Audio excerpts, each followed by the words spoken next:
We're really grateful for what you all have already shared. I remind you of who we have up here. So this is Ben Wall and Luann Huska, Jake Stum, Bethany Huang. I'm going to ask each of you a question that I'd love for you to take like 90 seconds to answer, and you could probably write a book about it, and maybe you have. But it's just a chance for us to be reminded of you and kind of where you're thinking and things that are important to you. So, Luann, I'd actually love to start with you because my guess is that you're going to be the most succinct. You're going to be the best at this for me. So if you could model it for the other three, I'd actually appreciate it. But on your website, you talk about being a freelance journalist, and you say right now you're writing and telling stories at the intersection of environment, culture, and religion. And I've been fascinated by what you wrote in your book and the things that you've been sharing with us. There's a lot of people here who care deeply about creation care, and that has come out in the way you've been talking about what's important to you. Could you describe briefly how creation care is an issue of justice or mercy? How does that play out for you? Is creation care a justice issue? I think, can you all hear me? It might need to be turned on at the board, Wes. Thanks. Could you come closer, everyone? Maybe just sit that way.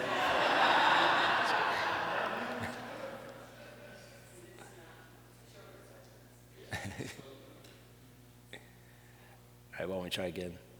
Is it on? It's on. There it is. Now is it? Okay. Yeah, thank you. Great. So creation care is an issue of Creation care justice. is an issue of justice. Yeah. I mean, there's so many ways to talk about this, but I think the first thing that comes to mind is that our neighbors include not just our human neighbors, but our other than human neighbors, and our interdependency includes not just being dependent on human, family, and community for our sustenance, for meeting our needs, but oh, okay. Is this better? Okay, great. So, yes. So when we think about our neighbors, those aren't just our human neighbors. Those are our other than human neighbors as well. And when we think about being interdependent and being a part of this network of nourishing, giving, and receiving, I think about how much I receive from the trees and the birds, and the bees that pollinate things, and the microorganisms in the soil. So for me, being someone who cares about justice means that these are also creatures that God cares about. Yeah. So that's probably the most straightforward answer. Thank you. Yeah. And thank you for all of you who are thinking about that in your work of justice and mercy. We know that as you plant gardens and think about our neighbors, that you are thinking about people that are way beyond you, and the church needs to be present to that as well. So thank you for giving voice to that. Could you pass it to Jake? Jake actually hasn't spoken yet. He's the executive director of ARDF in his day job, but he was also a church planter who was deeply concerned about community development in his town, and that was both costly and joyful. I'll talk a little bit about that tomorrow. But I was wondering, Jake, if you could just describe why did you feel a call to neighborhood revitalization? Why was that something that was important to you? Great question. So I've planted two churches, one when I was too young to be any business planting a church. And planted the second one when I was older and still didn't have any business planting a church. The second time I was bivocational, so I was employed by an organization that was doing place-based neighborhood revitalization. And so in that, I got a deep dive into best practices about that, and I'll talk more about that tomorrow. But it was fascinating to me to simultaneously be planting a church with the congregation and also learning about going to the Congress for New Urbanism in the Christian caucus and hearing about charrettes and new urbanist planning and what to look for to make a community healthier. And the quote that resonated most deeply with me was Martin Luther King famously said, "We're picking up so many bodies on the road, somebody's going to have to start to ask, what's wrong with the road? What's wrong with the system? What's wrong with the injustices around that make this road bad?" And that was a question that really, in a fun way, bled over from our congregation into our community, is what we see these problems, and what that did was it unleashed the city council person in our church to feel very connected to the mission of community development, where maybe he hadn't in the past. And the local school teachers to all of a sudden start to view the vocation just a little bit differently, because they are all providing solutions to the deep problems. And I think it sparked a little bit of a deeper passion. So that education outside the church, bringing that into the church, it was fascinating to see it light a fire. And we became known as a church that did a lot of outreach, but we didn't coordinate any of it.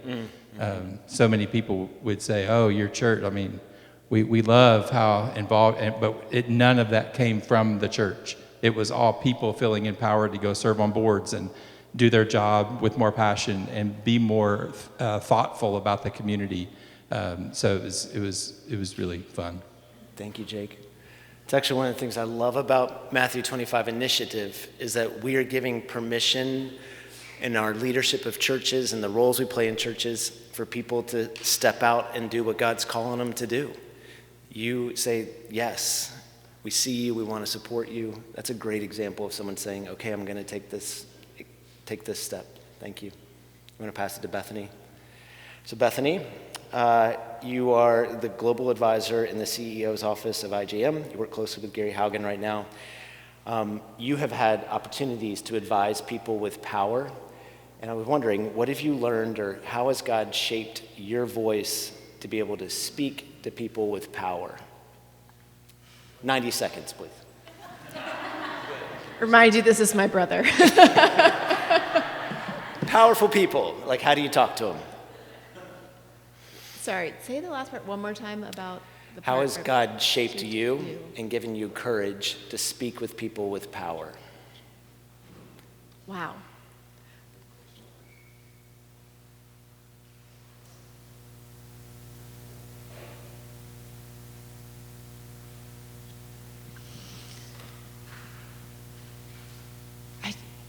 I do think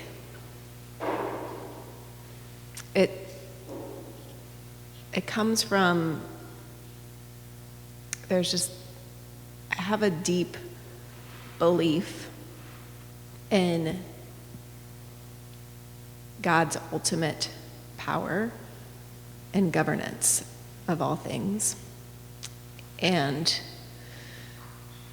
there's an incredible just opportunity to be stewards of that is really nothing of ourselves that we can bring. Like if we can allow ourselves to be vessels of what God would do through us. I just think of so many different examples throughout the scriptures of how God used, like Moses when he felt like he could not speak, Daniel when he felt like he didn't know how he would stand up to Nebuchadnezzar. Just over and over, God uses just very humble hearts and works through them. And so when I find myself in places, rooms with people who are so much more powerful than I would ever even think to be, I think I just sense that it must be God who has me there. That's the only way I can understand it. And so I want to quiet all of the other voices, including the ones that had me terrified to even try to answer this question. and just go deeper into the space of listening for what it is. What is the purpose that God has in that moment? And how would he want to use it for whatever his much larger purposes are? Thank you. Yeah.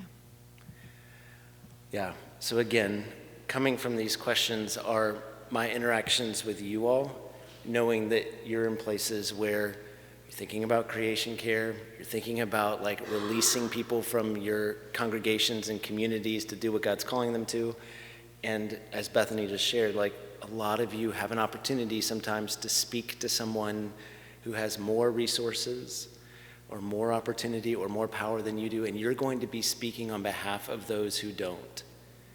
You think about that a lot, and you need to know that God has put you in that room. I love the way you said that, Bethany. And he will give you the words that you need for that particular ask or for that particular opportunity. Ben, I think when you gave your talk, you introduced things that some of us haven't thought about. You blew up some categories for us. You drank whiskey on the platform. It was awesome. Still, thank you. So one of the things that you've shared is that you were a mental health counselor, and you've walked closely with people and who the world has called disabled, and you have called them, you've seen them differently. How has that shaped you personally? I know that you were able to give us a great theological understanding of how a theology of disability, and I was just wondering, how has it shaped you in the way you live and the way you pastor? Yeah, I'll start with the way I pastor. I've had the gift of unexpectedly stepping into a pastoral care role over the past few years that I stepped away from this year, but much of who I am is a story of who I've become. And I believe that who we are and how we are has much to do with who and how you are in the story of my life. And so people that I've been able to walk alongside of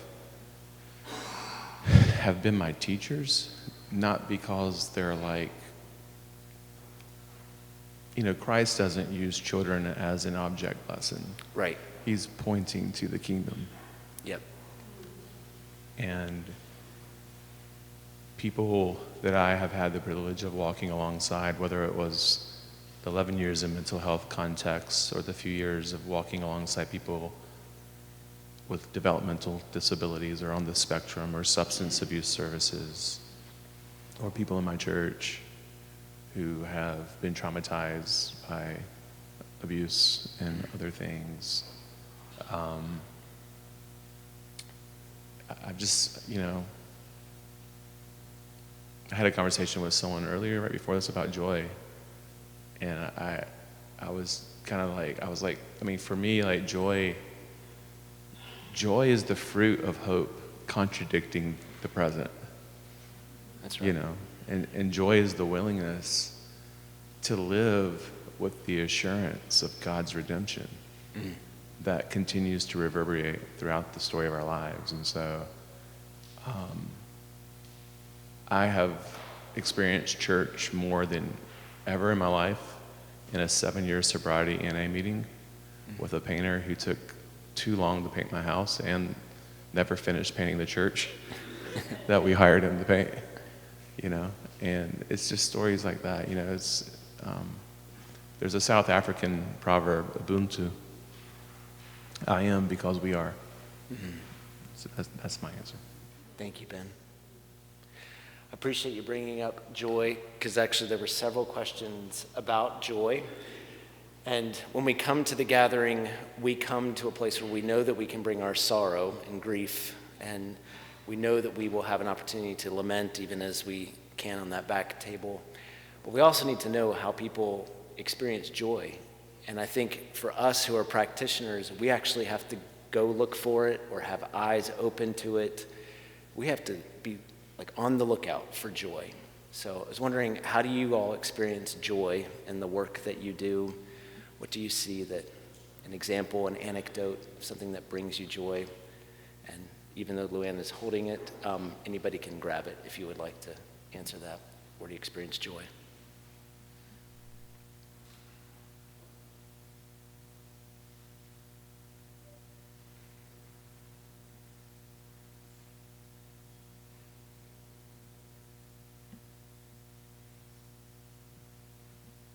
I'll just name a couple things. Can you all hear me? Yeah. I just took a walk out around the grounds, and just being in the woods and being surrounded by trees. Someone mentioned the word forest bathing. That's what it felt like. That gives me so much joy. I know for many of you probably too, connecting with God out in creation is just a deep source of healing. And my kids bring me a lot of joy. I think being around children, like Ben said, they point us towards God's kingdom, and they slow us down, and they take us into a different rhythm of time, even though I resist that, and I feel like they're an interruption a lot when I am able to enter into that with them. And I read somewhere that children are basically on a psychedelic trip all the time. Like their minds are just like, the executive function is not there, and that sense of like linear time is not there. So it's just like, woo, everything. So it's so joyful to be around that when you're able to let yourself be in that space of paying attention, allowing them to teach you to pay attention. Thank you. Anybody else want to take a shot at joy? The joy of the Lord being your strength. Experiencing joy as you serve the poor.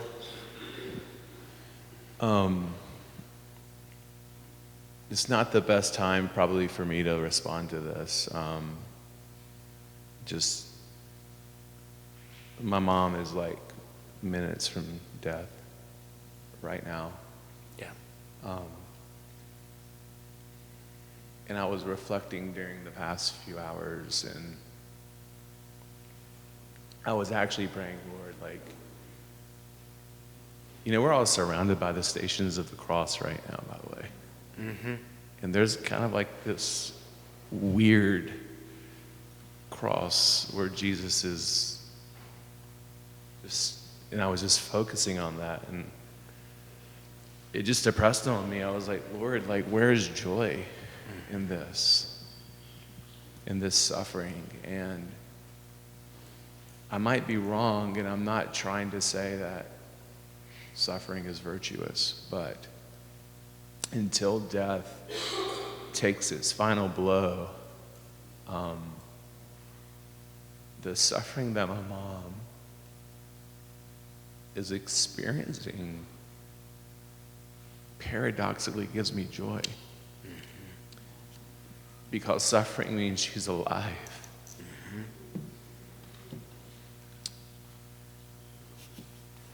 Suffering is a protest against death. That's right. That's right.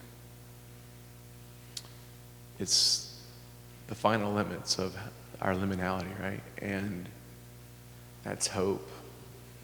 And the fruit of that hope is joy. And like Jane, I have to repeat that to myself until I can believe it. Yeah. Which is why most of the time you were raising your hands, and this guy who has been screaming the entire time during worship and just praising the Lord, like, I've been watching you. And like, I can't do that, but you're doing that for me. Amen. Amen. For me, that's joy. That's right.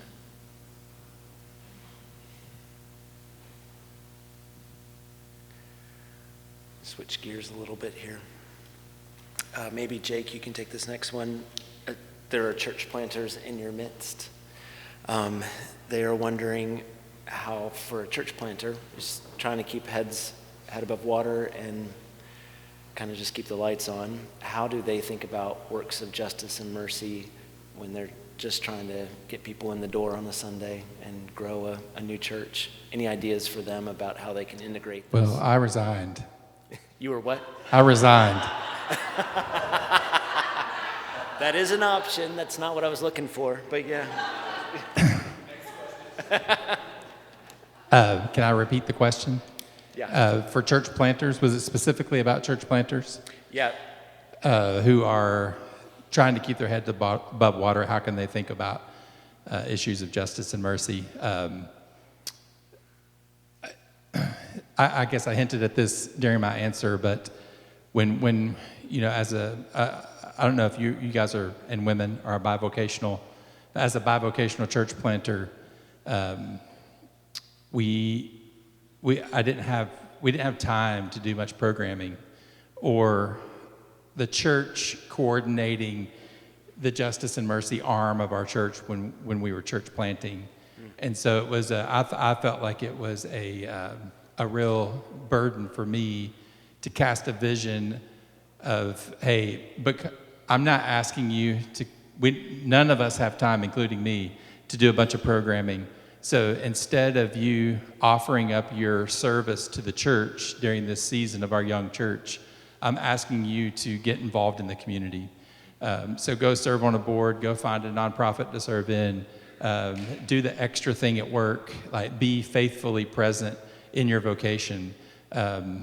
And there may be a day when our church grows and we have programming and we ask you to come be more involved here. But at our young church, we really intentionally, kind of week after week, gave our church members the freedom and the space to say, hey, we want you to demonstrate your love for the community in your sphere of influence. So what could you do more intentionally? What's the next step you could take? Don't invest it here because none of us staff members have time to plan the meetings. But go and serve on the board or in the Parent Teachers Association or on the city council, or just figure out in your in the community how, think like a community developer, like where are the holes and the gaps and what can you do in your sphere.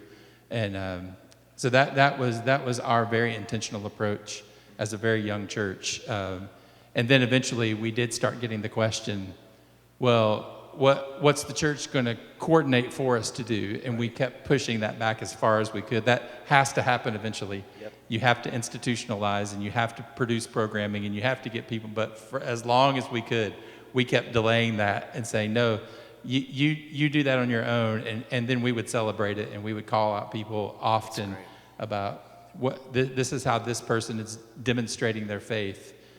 So we kind of asked the people to do that. In our context. That's great. I appreciate that. Okay, so for all of you, one of the things that I'm going to try to articulate is something that we all feel. So we'll start with this. There's a lot of brokenness that's caused by divisions in the church over social and political issues. We'll just take that as a given. There's a lot of hardness there. And for us as practitioners of justice and mercy, often we feel marginalized within our churches because sometimes we're pushed to the side as those who might be labeled in some way that is outside of the gospel. So sometimes we get labeled as progressive or liberal or woke. How do we love the church that sometimes wants to marginalize and name us falsely?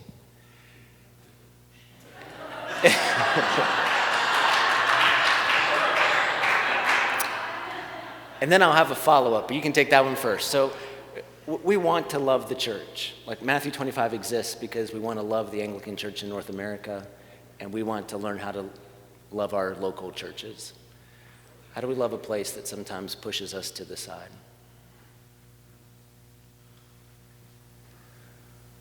Just making sure nobody else is jumping.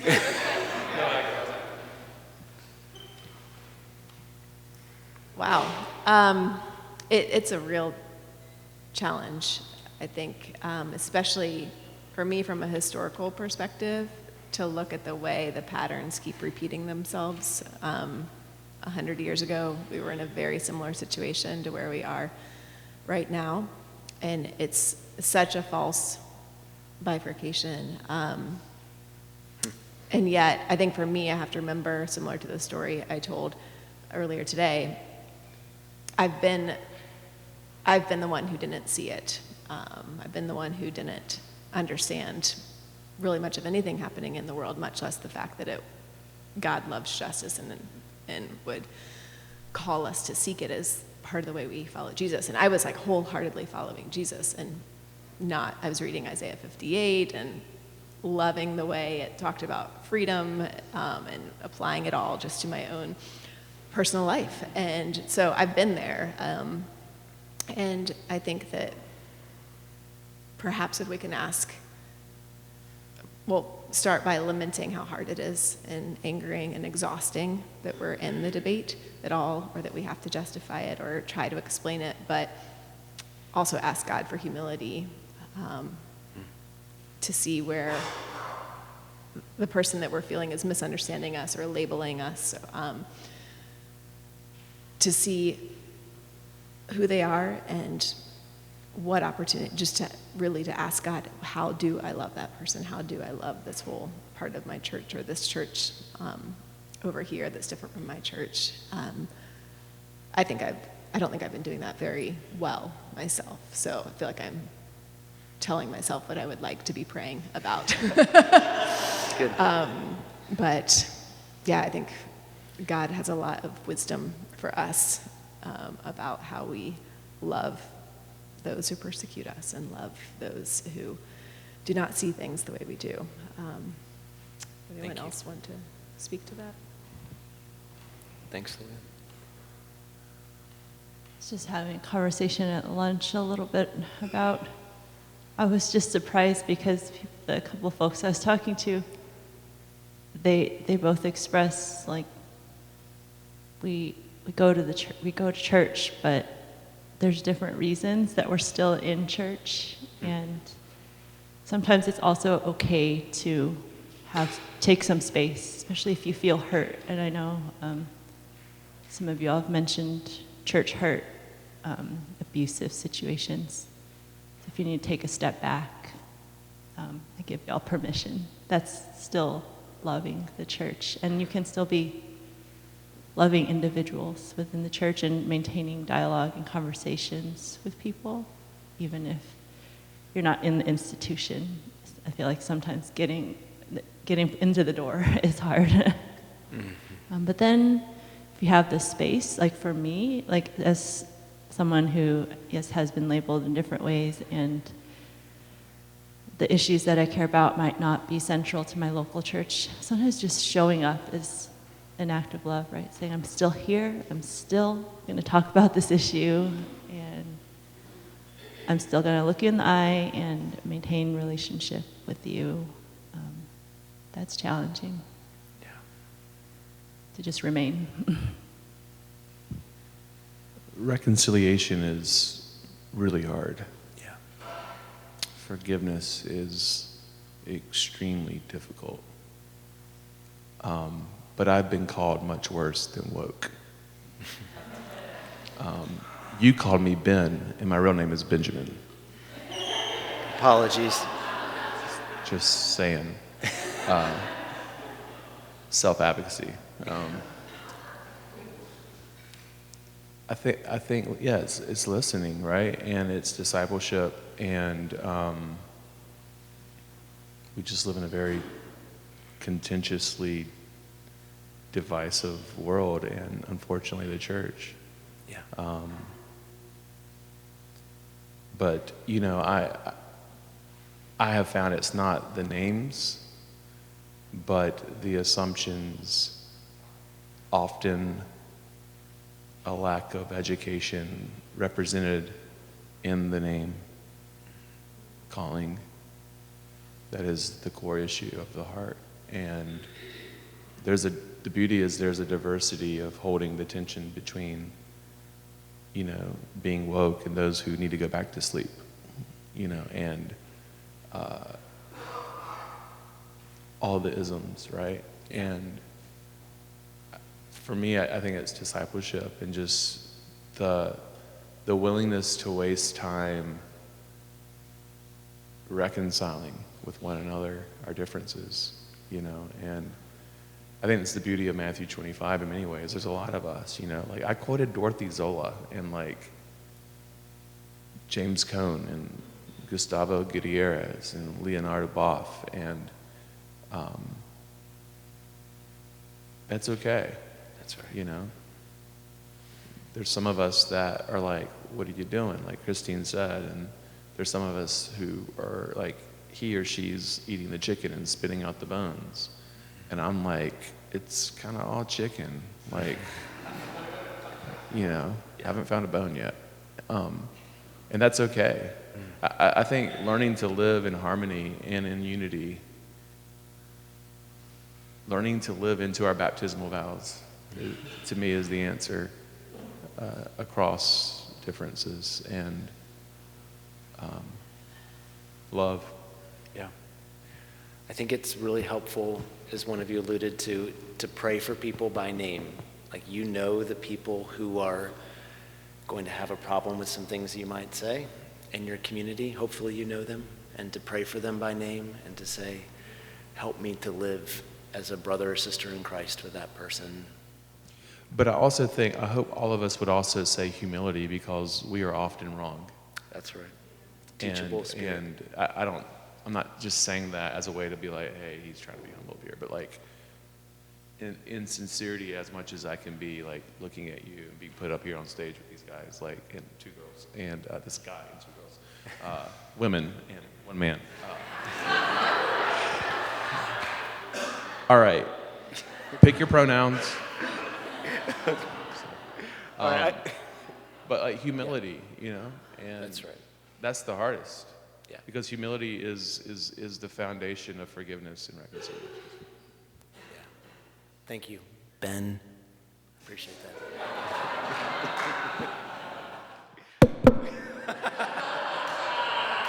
That's fair. Okay, I love this question. What are some ways in which you have seen the face of God in the least of these?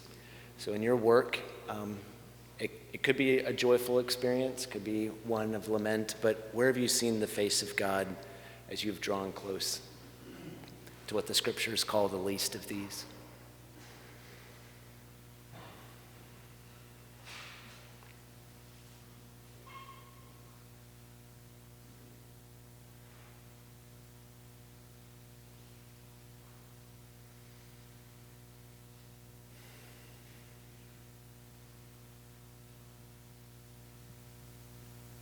I guess I can share one experience from our sabbatical. We were in Ecuador. We were in this really remote area where there were many grocery stores, and behind the little Airbnb where we were staying, there was some women milking cows. And I really wanted to take a picture because it was so picturesque, but then I felt like it was like kind of consuming them in a way. But I went out and I just struck up a conversation with them. And they were indigenous Ecuadorians. And her questions, this lady's name, I don't remember her, what is the Quechua, her Quechua name, but her Spanish name was Maria Rosa.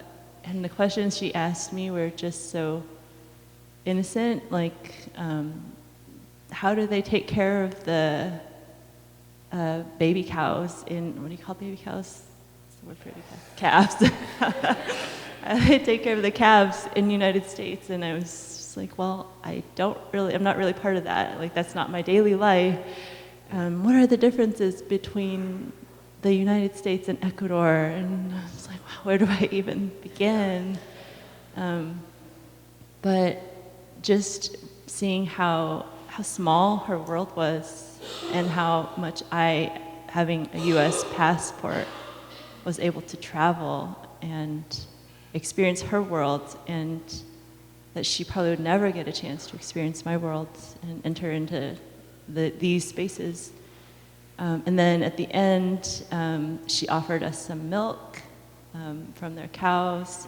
And then her daughter asked to take a picture with us. And so it's like, yay, I got my picture in the end. But it was just this lovely moment of connecting with someone who's so different than me in experiences and in background and in socio-cultural capital, in the ability to be mobile and to see each other as human beings. Thank you. Thank you. I have two very short stories. One is with Brian Brock, whose books I had on the screen yesterday downstairs. His son, Adam, has multiple diagnoses, but the two most prominent is Down syndrome and some autistic kind of expressions. But a few years ago when I was doing my doctoral work at the University of Aberdeen, it was 2011, I remember Brian coming into a seminar one day after the beginning of the week, and he shared this story of Adam. They went to the Scottish Episcopal Church in Aberdeen, which is the Scottish Episcopal Church that sent William Seabury, that started the Episcopal Church here before the founding of our republic. Yeah. England wouldn't do it. Scotland said, we hate England, what they did to us, we'll send you. Just use the Scottish prayer book. And so in this historic Aberdonian, Scottish Episcopal Church, when you walk in, to the left are all of these cask busks, kind of like this ceiling here. But if you can imagine, as you walk in, there's 50 state flags of America as kind of an ode to America, because they are the sending church of the Episcopal Church. Once a year, they celebrate William Seabury, and they don't have Eucharist. They have kind of like a distilled version of morning prayer with a homily, and then they go out and eat in the fellowship hall. And Adam seemed to be the only person bothered that there wasn't Eucharist, because at the time it was time for him rhythmically, bodily, he had been formed to get up at a particular time in the life of the liturgy to go up. He says, "The hell with all of you, I'm going toward Eucharist." So he walks up, and he's just raising a fit in the church. That's the face of God reminding the church to be the church. Yeah, that's good. That's why we gather. Another story was in 2011 as well. I had the opportunity of visiting L'Arche Trolli, which is the first L'Arche community that was started by Jean Vanier, when I went down to interview him. And I went to Mass daily. And my first experience was pretty profound, because they were celebrating the weekend that I showed up, the L'Arche community in Italy, the first L'Arche community in Italy, unannounced, like just unexpectedly, without any communication, showed up, the entire community, just to go like do pilgrimage at Trolli. And so they couldn't even accommodate everybody, but they figured out a way. And so I'm there, and then they didn't even know how to do the Mass, because they have an Italian like community and a French community. So they contacted the bishop over the diocese in Paris, who came in, who was French-Italian, who did this liturgy, and I was the only actual American, and they called in an interpreter just for me. And the face of God is this: during Eucharist, well, before Eucharist, the passing of the peace, but the way that they were doing it, they said, "Now go to your neighbor and pass the peace." So there was an acolyte with Down syndrome who, for the rest of the service and even after that, continued throughout the service to continue to hug all like 400 people who were just kept going around and didn't care about his actual acolyting role. And so they pulled in a guy who had never been trained as an acolyte to come up there, and he was really excited. So they were putting on a robe, and the bishop from the Diocese of Paris was just like the one caught off guard, because this guy had Tourette's, and he was saying the F word constantly during the Eucharist. And when you would go up to take Eucharist, he kept doing this, and like, so there was just like bread just from the bishop just kind of kept moving this way. And so finally they got bread to do 2 lines, which they never do in the Catholic Church. So they did, and they gave it to this guy. So this acolyte, this kid who had never been, anyway, he was just, so you would come up to receive the bread, and he shouldn't have even been, like, he's not clergy, but somehow it just happened, and he just kept, you would come up, and he would just look at you, laugh, say a bad word, and throw it on the ground. But there was another acolyte who had Down syndrome who was picking it up and handing it to them and saying, the body of Christ. And it was just this beautiful picture of the absurdity of what we believe in the face of God. And I'll never forget that moment in my life of meeting God in the most strange way. But just the way on the fly of accommodating the unexpected naked reality of how everything can go wrong. But the Eucharist did not stop a beat. And the beauty is that even when the service was over, this guy is still walking around outside hugging everybody in his alb, because he's trying to find every single person who is there to make sure that you receive the peace of Christ. That's awesome. We're going to thank you very much. Let's just take a moment to thank him.